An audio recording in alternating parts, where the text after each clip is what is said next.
everybody, this is Alchemist2 and I'm back again with another anime review.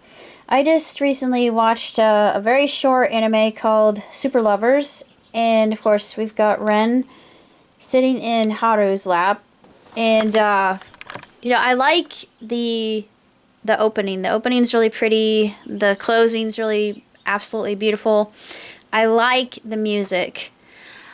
It's just a very strange anime, and the reason I say this is because it feels rather incestual, and I'm not sure if I'm comfortable with it. I mean, I like the whole idea, the dynamic between the characters in and of themselves, and Haru's circumstances and why he is the way he is. Ren is this wild child that Haru's parents, that they live in Calgary at first. No, I think it's Vancouver, but it begins in Canada, and the animation is really quite stunning.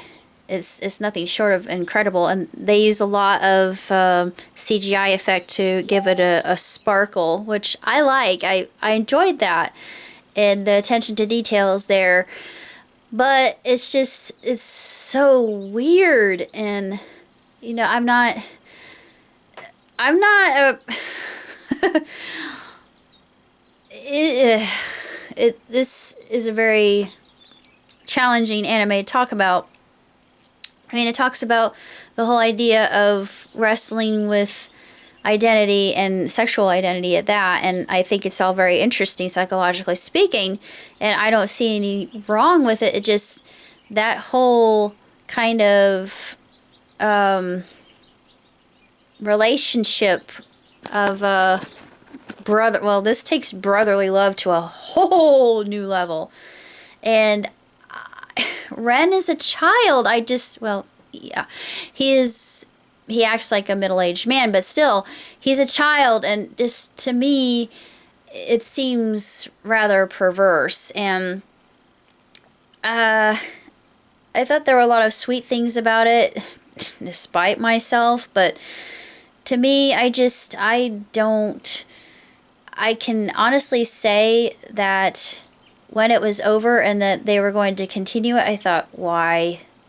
Why would you continue this? This is not even worth the time to look into continuing, even though, yeah, it would be intriguing to see how the story ends, and knowing that, spoiler alert, Ren is totally dependent on Haru, and Haru is totally dependent on Ren. They've become so inseparable that his brothers knew that the whole entire time, Shima and Aki.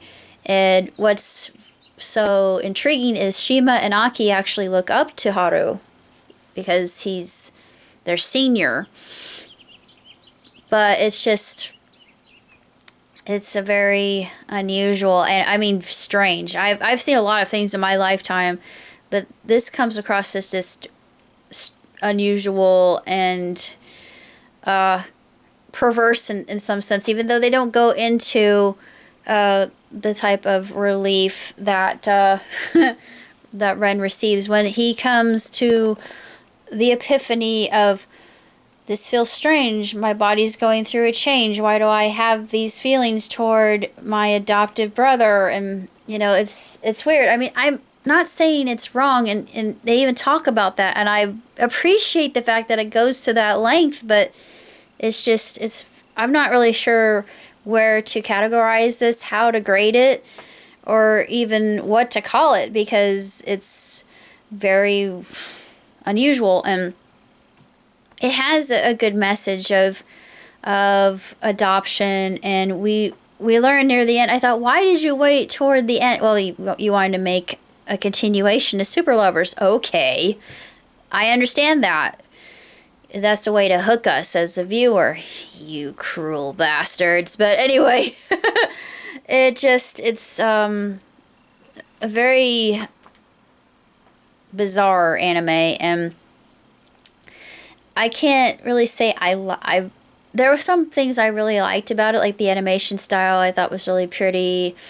I like the characters. I really like Shima, even though they're all kind of, they have codependency issues or these flaws that really make them stand out as characters. And even though Shima and Aki are twins, they're completely different from each other.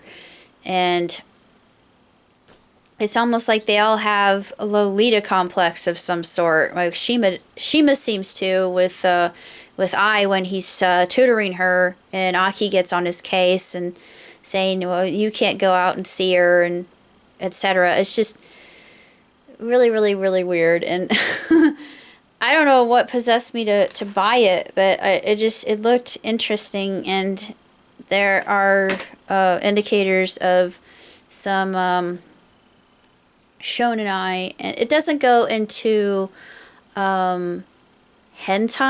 We don't ever see that. It's hinted at. It's innuendo, but it just, as somebody who just I don't